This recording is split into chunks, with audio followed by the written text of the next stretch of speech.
Good morning, ladies and gentlemen. Welcome back to the show, the best show on the internet. This is the RR Show, bringing you the bestest Reddit stories that anyone has ever heard. Today, we're jumping into a little bit of r/PettyRevenge. So, grab your tea and grab your popcorn as we jump in with our first story from Barbecuing Master. Ex wouldn't pay me back, so I made her pay via the Bell bill. This was a few years ago now, but I find it fun thinking about it. Not sure if it belongs here, but hey.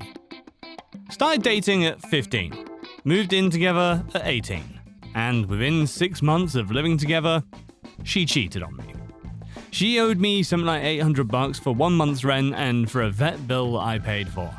We still lived together for 6 months after we broke up because, despite me being able to move back home, she expected me to move out and also continue paying my portion of rent.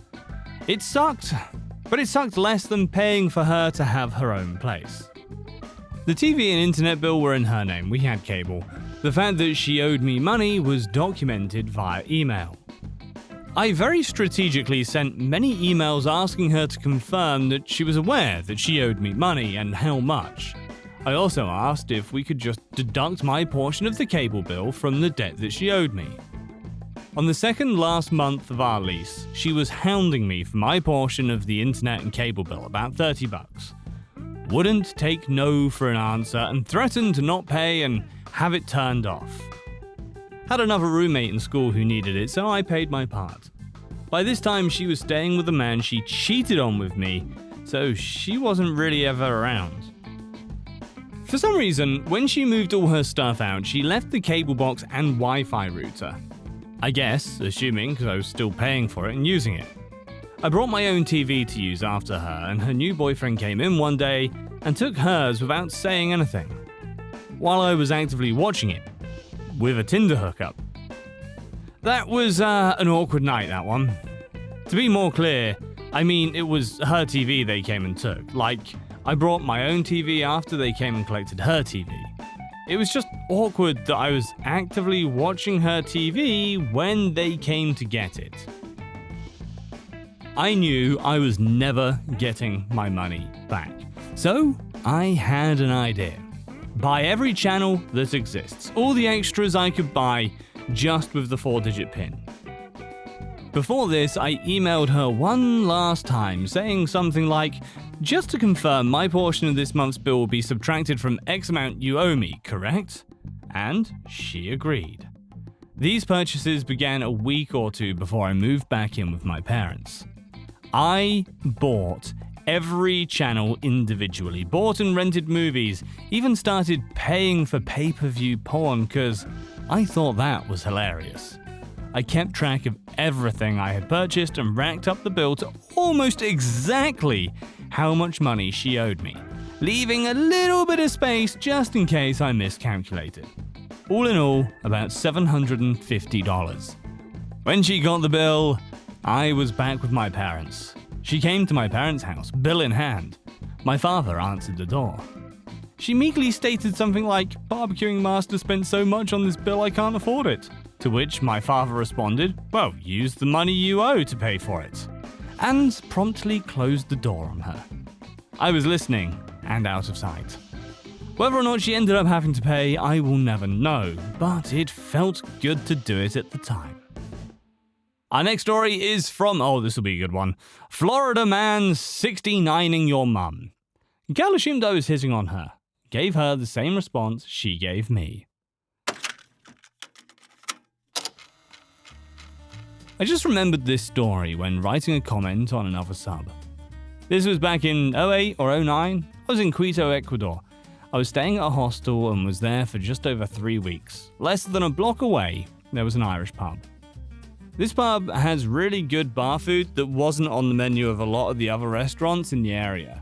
So because of that, it was a mixed crowd. Popular with locals and backpackers because of the proximity to the hostel. I'm at the bar with some other guests from the hostel and we're expecting a few more to join us. Next to me is a bar stool, and on the other side of the bar stool are 2 women talking. They're obviously friends. In Spanish, I ask the woman closest to me if she's using this empty chair and if it's okay if I grab it. Now, Spanish is not my first language, but I can speak it clearly and confidently and grew up speaking it since I was a kid. She says to me in Spanish with a smirk on her face that she does not understand me and she does not speak English. I ask for the chair again in Spanish while motioning to it, and she says again that she doesn't speak English. I ended up getting a chair from the high top table that was behind us that no one was using. At this point, she turns to her friend and I hear them mumble, "I don't know why he's talking to me." And I hear them chuckling to themselves, assuming I was hitting on her, I guess, and she rejected me. Well, cue PettyRevenge. Throughout the evening, I know she heard me conversing in Spanish with the bartender, so by this time she knew I definitely spoke Spanish. The napkin dispenser is directly in front of me, and she asks me in Spanish if I can hand it to her. I look at her, confused, and I point to the napkin dispenser, then point back to her, and lean in a little as if I didn't hear what she said. She said again that she needs napkins, and if I can hand her the napkin dispenser, all in Spanish. I look at the dispenser, and then her, and very clearly say, "Lo siento, no hablo inglés." I'm sorry, I don't speak English. She gives me the shocked Pikachu face and turns bright red as I give her the cold shoulder. Don't flatter yourself, lady. I wasn't hitting on you. I just wanted a damn bar stool. Alrighty, this one is from Rejects is Easy. Neighbours suddenly became silent at nights after unintentionally showing them a taste of their own medicine. So I was living in an apartment, having a neighbour on the right and one on top. Both neighbours had kids that made a lot of noise during both the day and night. I didn't really have a problem with noises at day. They were kids, it was understandable. But really? Who the hell runs up and down screaming at 3 a.m? So several times I wrote in the building WhatsApp group to please keep your children quiet at night as I and everyone else needs to sleep and wake up early. I got no answer, or if I did, it was the parents telling them that they're kids and they'll try but can't promise anything. Fast forward to my birthday. One of my friends gave me this amazing soundbar, and when I got home, I was too excited to hear some music from it. It was like 12 a.m, and I really wasn't thinking about any revenge or anything. Just wanted to try this new soundbar, and didn't notice how late it was. I played my rock playlist on high volume while I'm on my PC trying to figure out all its features. At around 2:30 a.m, the same neighbour, top floor, came and knocked on my door. It was then, before opening the door, that I realised what time it was. I opened the door and saw him trying to ask to keep it quiet. Before he started speaking, I told him sorry, I didn't notice the time, and turned it off. Didn't mention his kids or anything. He appreciated it and went on his way. From that day on, none of those two neighbours' kids made any noises at night, not a single whisper. Like their parents had control over their kids and kept them quiet at night, but just didn't feel it necessary, until they felt the other neighbour that can also make midnight noises. If only I knew this earlier, I would have bought a soundbar way sooner.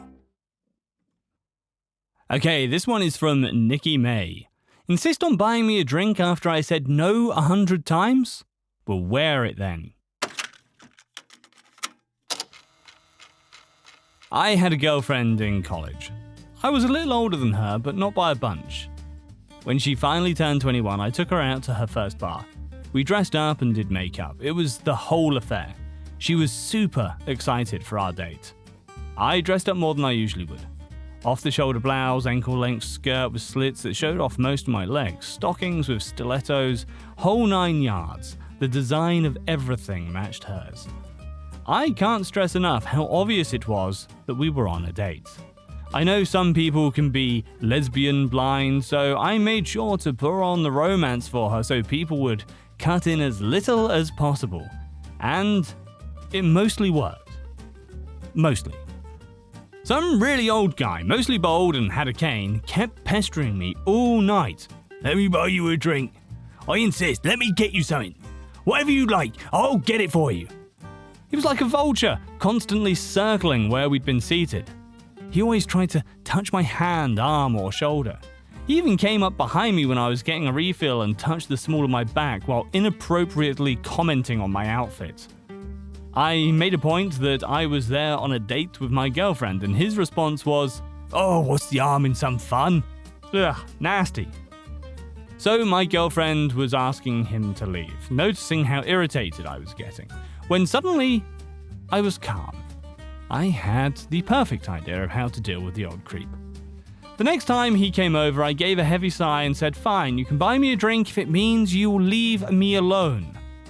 I gave my girlfriend some cash and asked her to close our tab, then be ready to go, while the old creep went and requested the drink he'd been hounding for me all night.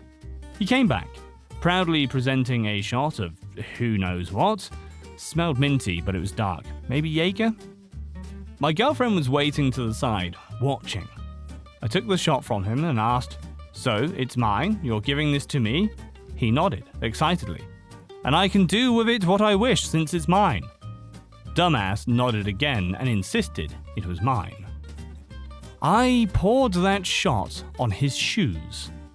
Next time someone, especially someone your granddaughter's age, tells you no and to leave them alone, you should maybe do so. Maybe that way you wouldn't be wearing your booze. I proceeded to grab my girlfriend and rush out, leaving him screaming about kids these days, while trying to follow us. He couldn't hobble fast enough, so it got left at that. The shock and anger on his face after I got his shoes wet was satisfaction enough.